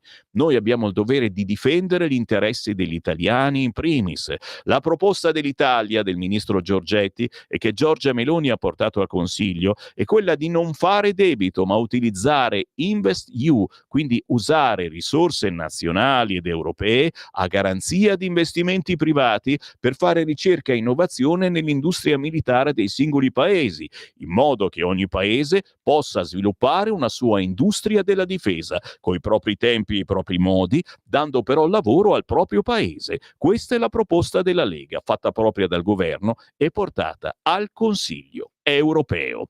Così oggi, pagina 13 del quotidiano La Verità, l'intervista al capogruppo della Lega, Molinari. Un'ultima segnalazione dalla Verità, perché ci piace e piace anche alla Verità, lo storico cantautore Franco Battiato. Ecco svelato il centro di gravità di Battiato. È in libreria all'Essenza, una summa del pensiero del cantautore catanese. Attraverso interviste e frammenti si capisce come il viaggio spirituale dell'artista non sia stato fine a se stesso. L'approdo è arrivato tra misticismo, tradizione e antilaicismo. Un paginone dedicato a Battiato grazie a Francesco Borgonovo. Cambiamo argomento, cambiamo quotidiano. Prima di Libero però un giro dai nostri amici bacchettoni che non leggiamo da un po'. Scatta l'ora dei dazi, scrive oggi Avvenire. Trump annuncerà stasera le nuove tariffe, l'Unione Europea pronta a rispondere colpendo le big tech. L'occupazione fa ancora record con i cinquantenni e le donne, la disoccupazione ai minimi. La Casa Bianca dice che sarà una delle giornate più importanti della storia degli Stati Uniti. Bruxelles conta ancora di poter trattare per arrivare a una soluzione condivisa. Se non funzionerà, inizierà la rappresaglia con una prima lista di prodotti americani su cui rifarsi che sarà già diffusa a metà aprile. L'Italia, senza dirlo apertamente, spera di ottenere qualche sconto in virtù dei buoni rapporti con l'amministrazione Trump. Il vicepresidente Vance potrebbe essere in visita a Roma verso la fine del mese.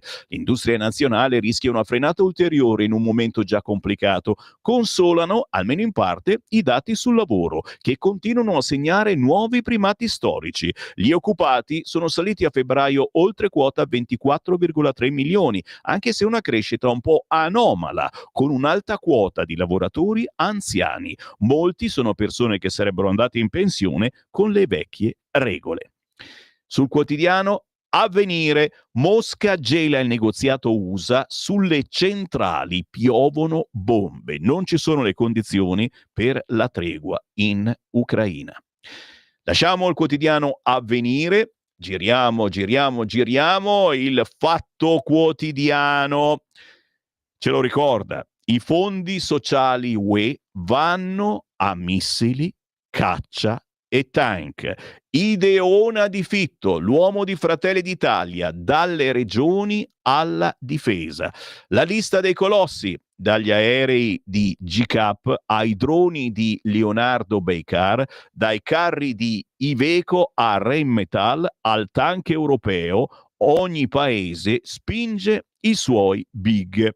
E tutti con in mano i fucili, la von der Leyen insieme a Fitto che giocano coi fucili a pompa, e vai un corno Semivarina. Il quotidiano Il Giornale, Trump, il giorno dei dazi, oggi l'annuncio, saranno subito in vigore, l'Europa pronta a reagire, l'Italia media. Il conflitto in Ucraina in centropagina con il gelo di Putin sulla tregua USA, idea inaccettabile. Preso l'assassino di Sara, lei urlava lasciami. L'occupazione da record, creato 1 milione di posti. E poi la confessione, che fa discutere, Guzzanti senza soldi per colpa del Cremlino. Chiaramente Parleremo anche di questo nel corso della nostra giornata di controinformazione. All'interno del giornale a pagina 12, anche qui 20 anni senza Wojtyla. San Giovanni Paolo II moriva nel 2005. Il miracolo politico nell'est Europa a innescare la resistenza al comunismo che portò alla caduta del muro. Ajka è la pista armena che dal Libano porta a Scalfaro, ma come vi dicevo a pagina 13 Paolo Guzzanti: sono rimasto senza soldi per aver attaccato Putin. Il giornalista ed ex senatore racconta i suoi guai. Mio figlio Corrado mi ha detto: potevi chiamarci.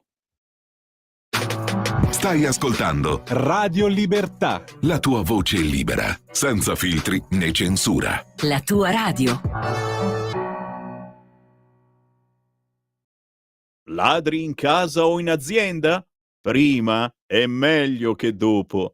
Oggi la soluzione si chiama Dialogos e passo subito la parola e do il benvenuto alla ditta Sicurbet, tecnologie per la sicurezza. Un saluto a te e a tutti gli ascoltatori. Vi prego di prendere carta e penna perché vi do subito il numero di telefono che potete chiamare per proteggere voi e la vostra casa 24 ore su 24. Questo è il numero di telefono che potete chiamare per il sopralluogo gratuito 389 11 89 705, ripeto 389 11 89 705. Vi ricordo che io rappresento Sicurbet, tecnologie per la sicurezza. Siamo produttori dell'antifurto Dialogos, progettato e costruito interamente in Italia. Antifurto che può gratuitamente essere collegato alle forze dell'ordine di zona, ovviamente previa vostra richiesta.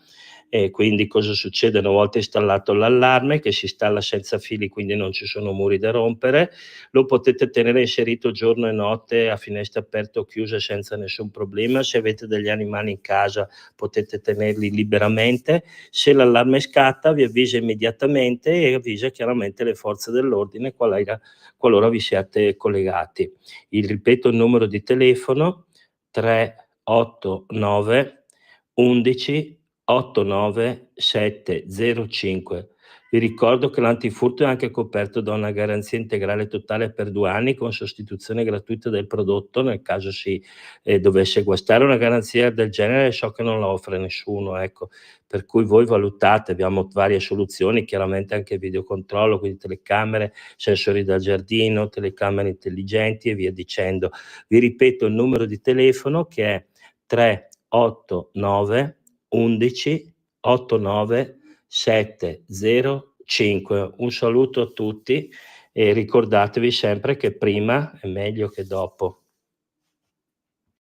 Ladri in casa? Installa Dialogos 389 11 89 705. Dialogos è l'antifurto senza fili che ti permette di stare in casa con l'allarme inserito, anche ai tuoi amici animali. Chiama il numero 389 11 89 705. Antifurto Dialogos e sei protetto 24 ore su 24. 389 11 89 705. Sicurbet. Prima è meglio che dopo. Per la tua pubblicità visita il sito radiolibertà.net.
Mi riconosco, sono io, un fiume in piena, e Sammy Varin ogni mattina.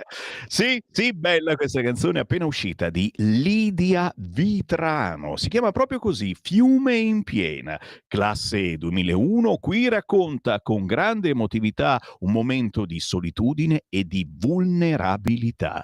Trovate questo pezzo su YouTube e naturalmente su tutti gli store digitali.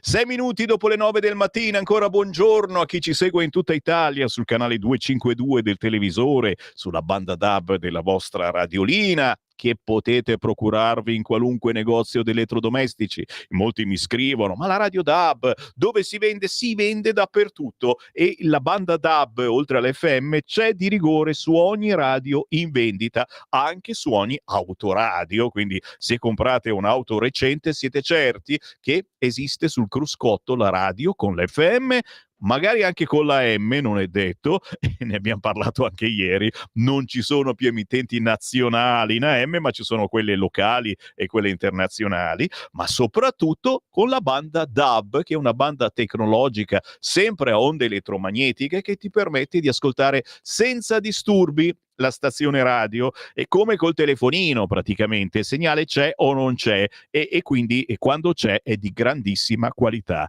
Siamo tutti in ordine alfabetico, cercate Radio Libertà e voilà, quando ci trovate non ci mollate più, perché siamo una delle poche radio nazionali nella banda DAB. Vi dicevo, WhatsApp in attesa del senatore Morelli, se riusciamo a contattarlo. Intanto c'è Maurizio, la storia non si fa con se e con ma, eppure come sarebbe stata l'Europa senza Germania con quello che ha causato e causerà. Sì, lo so, però stiamo facendo un grande, gigantesco favore alla Germania. Caro Sammy, scrive Stefano, vorrei facessi tramite presso il sottosegretario Morelli per esprimere mio disappunto per il ritardo colposo da parte dei ministeri nel consegnare la documentazione riguardo ai LEP, frenando il regionalismo differenziato. Dicesse il sottosegretario Morelli ai vari ministri e ministrucoli vari, ne cito uno a caso che riguarda una delle materie immediatamente trasferibile, Musumeci, che devono mollare l'osso. Sì, caro Stefano, hai beccato l'inghippo, e diciamo che è una questione, certo, di alleati che probabilmente non hanno tanta fretta, ma l'ha detto Calderoli che con o senza questa cosa lui va avanti. Ciao Sammy, il ritorno alle macro regioni è un placebo, uno specchietto per i boccalloni pro stato italico, troppo tardi, troppo poco per evitare l'inevitabile fine. Beh, questo è secessionista, Luca, tu sei secessionista, è logico, però le macro regioni mi pare che la Lega le portasse avanti proprio ai tempi della secessione, insomma, non ricordi bene? Fatti un giro su YouTube, cerca Miglio macro regioni, e insomma, se non ti va bene neanche questo, sei davvero incontentabile. La gamba in necrosi va tagliata senza se e senza ma. Allegera, il nostro amico Luca da Brescia, secessionista. WhatsApp al 340 6709 659, certamente, per dire la vostra senza filtri né censura, anche attraverso audio sul cursore. Sentiamo che cosa dice questo. Ciao Sammy, sono il Walter. Voilà. Volevo fare solo un esempio per vedere quanto è importante la Germania e quanto comanda la Germania in Europa. C'è stato lo scandalo degli 860 miliardi extra bilancio che giravano in Germania, cioè questi facevano debiti facendo finta che debiti non fossero, per non sforare il 2, il 3%, 2, cacchio che è. Ecco, nessuno ha detto più nulla, nessuno è andato a mettere dentro il dito nella piaga e dire ma brutti bastardi, ci fate il culo per il 2%, 2,04 invece che 2,4, e voi 860 miliardi li fumate come se fossero carta straccia. Tedeschi di sta cippa. Tedeschi di sta cippa. Uppa, siete d'accordo? Inviate il vostro pensiero al 340 6709 659. Ma senti, già che ci siamo, visto che Alessandro Morelli ritarda e magari sarà pure impegnato, facciamo così, Francesco, apriamo le linee, così nel frattempo sentiamo un po' di voci. 029294 7222 se volete parlare con Sammy Varin. Oh Sammy, scusami, sul mio canale La Brianzetta della Liretta, scusa la marchetta, segnate giù amici, La Brianzetta della Liretta, nella conferenza con Romeo che è messo in onda, nella seconda parte Romeo lo diceva bene e chiaro che la partitocrazia è viva e vegeta e non mollano le poltrone, alleati in primis. È vero, fatevi un giro, se avete un telefonino sotto mano, scrivete La Brianzetta della Liretta, chiaramente se siete brianzoli sapete cosa significa, e vi riascoltate un evento che si è tenuto qualche settimana fa in Brianza proprio con il capogruppo della Lega Massimiliano Romeo. Intanto abbiamo aperto le linee, dai, voglio sentire le vostre voci, qualunque sia il vostro pensiero. 029294 7222. Pronto?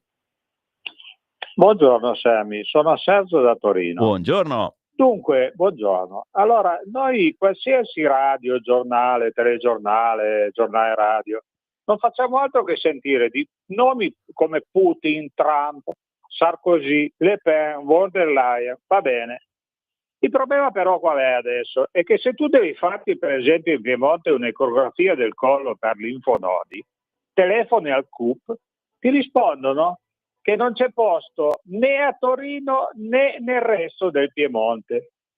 Ora, se tu poi telefoni ad un ente privato, scopri che in 20 giorni invece il posto lo trovi. Cosa significa questo però? Che tra 20 giorni ci saranno altre prenotazioni per altri 20 giorni. Tu il posto con la mutua non lo troverai mai a questo punto. Mi viene il dubbio che gli enti privati ti convenga di più se tu vai privatamente che se devono aspettare il rimborso della mutua. Quindi qui c'è gente che ha passato l'inverno col cappotto perché non aveva i soldi per pagare il riscaldamento visto i prezzi che ci sono in giro. Adesso non si cura neanche più. Io mi chiedo una domanda semplice, ma il popolo quando è che incomincerà a ribellarsi? Grazie caro, ribellarsi sì, ma attraverso le maniere democratiche. Chiaro che quando qualcuno ci dice dobbiamo spendere 800 miliardi per le armi, per i vari kit di sopravvivenza, eccetera, e abbiamo questi problemi che però se siete cocciuti, soprattutto questo vale per chi ha qualche ora in più a disposizione, parlo di voi che siete in pensione, voi che siete più cocciuti, più posso dire cazzuti, voi che avete il cazzisma, detto alla Terrone, però funziona bene questa frase, il cazzisma, il coraggio, la verve, l'entusiasmo anche, rompete le palle, perché ben sapete che c'è una legge che se avete l'impegnativa del vostro dottore, questa impegnativa scade tra tot mesi, entro quei tot mesi la visita allo Stato la deve dare, è obbligato. È chiaro che dovete alzare il culo e andare al CUP, fare un giro, lo so, è una rottura di palle, ma se lo fate, e abbiamo visto tante inchieste televisive su Rete 4, la risposta arriva. Sì, arriva magari dopo settimane, però lo dovete fare, capisci? Lo Stato è obbligato a farvi questa visita utilizzando i metodi privati, ma naturalmente voi non lo pagate. Seconda chance, che sto provando anche io, perché personalmente anch'io qualche grattacapo con la salute ce l'ho, sono poi in attesa di un interventino di sostituzione, sai che ogni tanto ci sono le valvole, no? A una certa età bisogna cambiare le valvole, torniamo indietro nel tempo, ecco, sono in attesa di una sostituzione di una valvolina. Che cosa faccio? A volte prenoto la visita, anche se è tra 2 anni, nel frattempo però ogni tanto gli fai un colpo di telefono, intanto hai bloccato e quindi quello che ti ha fatto la tua dottoressa è valido. Poi ogni 3-4 mesi gli fai un colpo di telefono per vedere se si è liberato qualche posto prima. Molto spesso si è liberato e quindi riesci a spostare l'appuntamento, ad anticiparlo. L'ho fatta lunga, perdonatemi. 0292947222. Chi c'è in linea? Pronto? Ciao Sammy, sono Marco da Mantova. Buongiorno. Una semplicissima risposta all'ascoltatore di Torino che comunque, avendo qualche anno più di me, lui la saprà, ma tanti altri forse se la sono dimenticata. È vero che lo Stato non è mai stato una cima per queste cose, però cosa dobbiamo, tutto quello che sta succedendo? Semplicemente al popolo che ha permesso al PD di governare per 50 anni, facendo entrare cani e porci. E adesso prima arrivano loro e poi arriviamo noi. E tutto questo naturalmente si ripercuote sui tempi, sui soldi che noi spendiamo per gente che non è mai abitata qua fino a qualche anno fa e che ci passa davanti sistematicamente in tutte le situazioni. Ma non volevo fermarmi su questo, volevo semplicemente una notazione riguardo al Trump. Il Trump e tutti i personaggi che si trovano al vertice, quindi dal Trump alla von der Leyen, al Putin, allo Xi Jinping, non si rivolgono quando parlano ai cittadini, si rivolgono ai loro pari. Quindi Trump fa l'attore, quindi fa la voce grossa, mostra i denti, oppure parla gentilmente, si rivolge ai suoi pari, quelli che naturalmente hanno poi il compito di confrontarsi con lui. È chiaro, l'Europa non vuole accettare il cambio che Trump sta dando al mondo, non lo vuole accettare e quindi si rifiuta di far terminare, tra virgolette, la guerra in Ucraina e tutto quello che sta succedendo, i dazi, eccetera. Perché dall'Ucraina, nella ricostruzione e tutto il resto, è stata estromessa, perché se Trump riesce a mettersi d'accordo con Putin e di conseguenza con la Cina, la torta se la mangeranno loro e all'UE non rimarranno nemmeno le briciole. La UE si è approfittata, e Trump lo ha detto, delle forti esportazioni, soprattutto tedesca. Chiudo dicendo che l'obiettivo principale di Trump è la Germania, perché Trump sa benissimo che la Germania, come la Francia, hanno fortissimi contatti commerciali e rapporti commerciali con la Cina e ormai l'obiettivo di Trump non è più la Russia, ma è la Cina, perché se la Cina prosegue così conquisterà il mondo alla faccia nostra e di Trump. Ciao a tutti e grazie. E una volta tanto il nostro ascoltatore mi ha fatto sognare, quindi Trump potrebbe prendersela soprattutto con la Germania e con la Cina e quindi ora delle 10 di questa sera potremo avere delle notizie non così terribili, strizzando l'occhio, sto strizzando l'occhio alla Meloni che va tanto d'accordo con Trump e poi c'è Salvini con Vance.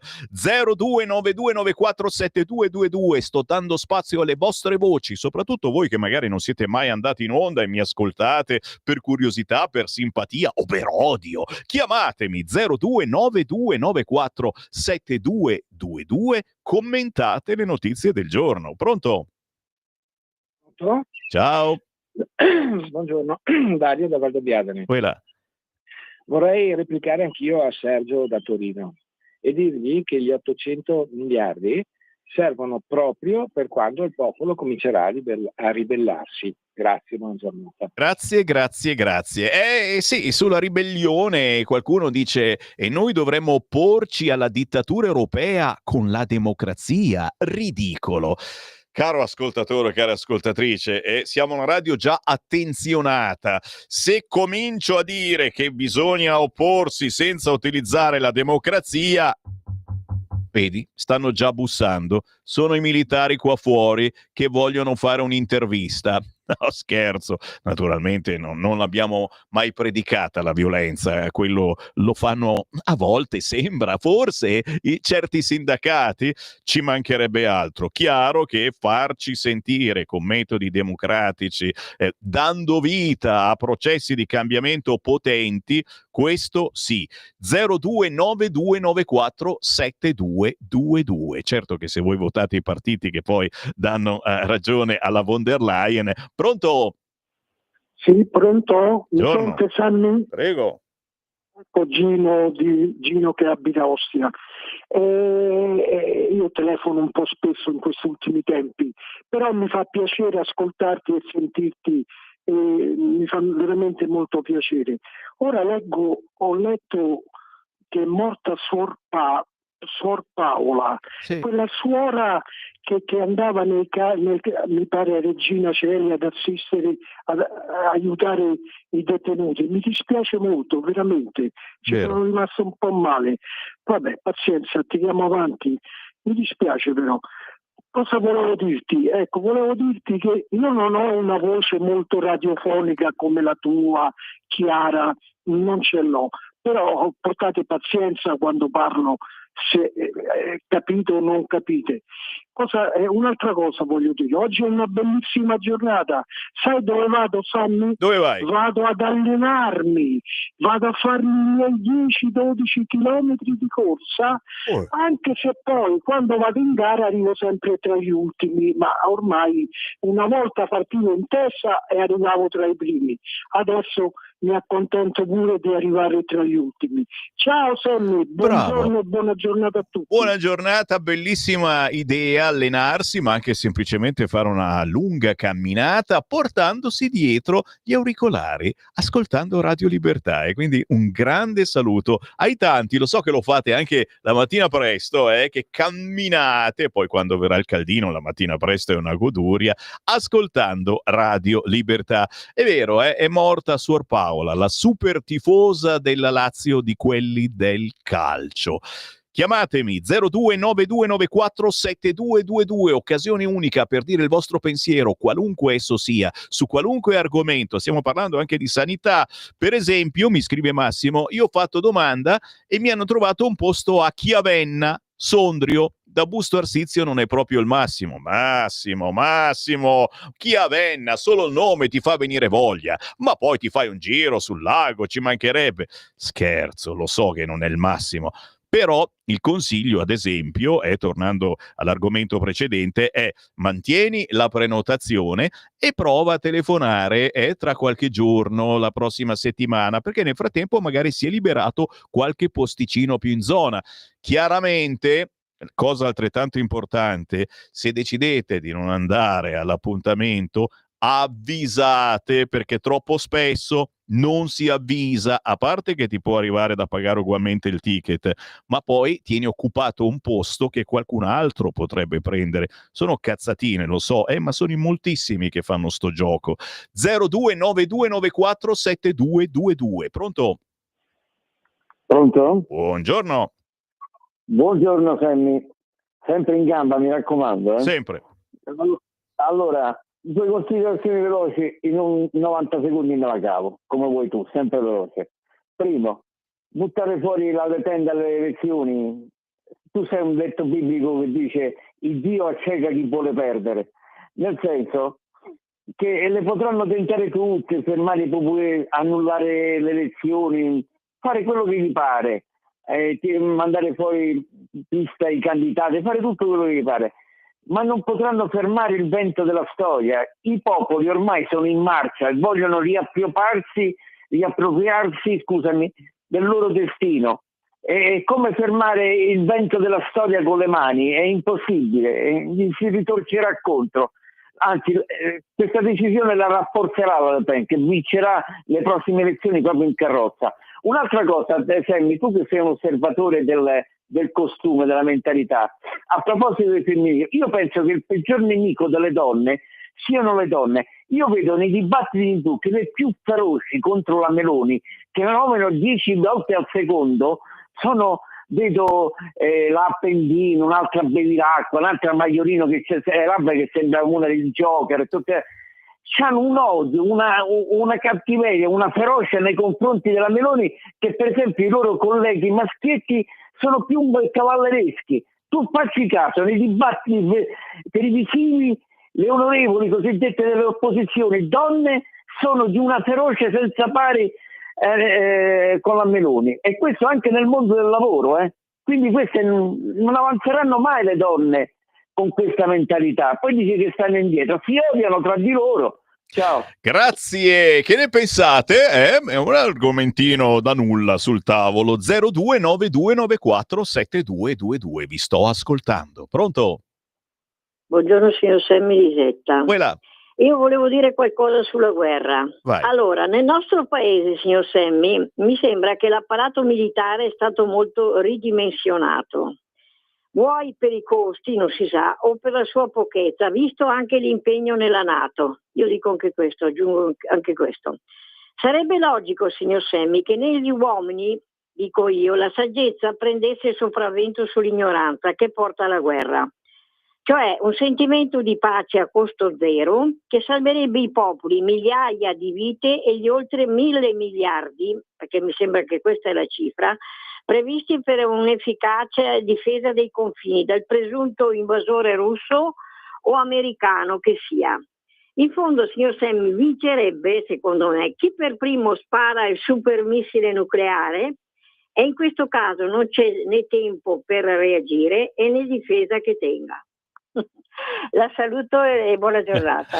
Grazie carissima. Chiamate 0292947222. Occasione unica per entrare in onda dicendo la vostra su qualunque argomento. C'è l'ultima telefonata? Era questa l'ultima telefonata. Oh, oh. Allora sto per andarmene certamente, ma a proposito di autonomia, se ne parlerà certamente. Avete sentito ad esempio la mozione di Molinari e non soltanto questo sabato e questa domenica il congresso nazionale della Lega si tiene a Firenze, Fortezza da Basso, dalle 14 di sabato fino poi la sera e poi ancora la domenica dalle 9 del mattino fino al tardo pomeriggio. Si parlerà certamente di autonomia, di federalismo, la Lega deve tornare a parlare, ma se vi interessano questi argomenti restate all'ascolto, perché adesso alle 9:30 c'è l'editoriale del nostro direttore Giovanni Sallusti,